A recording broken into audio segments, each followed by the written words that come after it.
Before the Philippines had Spanish churches or even street names, there was Baybayin, a graceful, curvy writing system carved on bamboo, written on leaves, and passed hand to hand.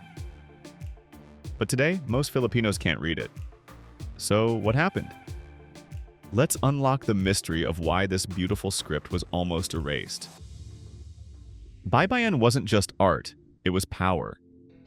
Used long before Spanish colonization, it was found from Luzon to Mindoro.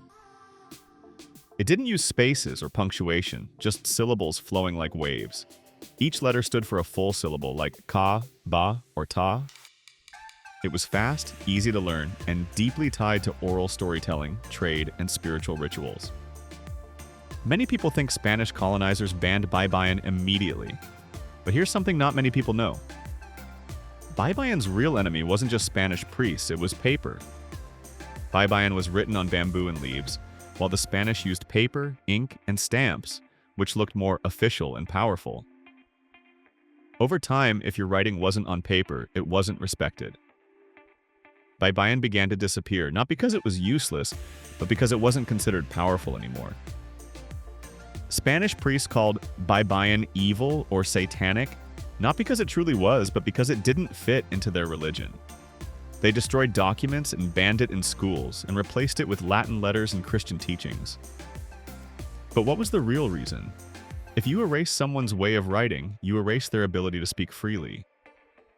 Controlling writing meant controlling ideas and memory.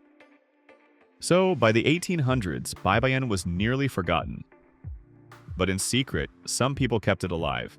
They carved it into tattoos, weaved it into patterns, and sang it in old chants. Even when it vanished from paper, it lived quietly in culture, hidden but not lost. Today, Baybayin is rising again. Schools, artists, and activists are bringing it back. Not just as decoration, but as a statement. A script once silenced is now a symbol of identity, pride, and resistance. Here's a fun fact. Since 2016, Baybayin has been printed in every Philippine passport.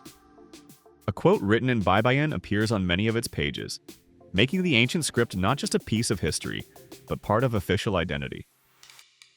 Baybayin is not just coming back, it's becoming something new.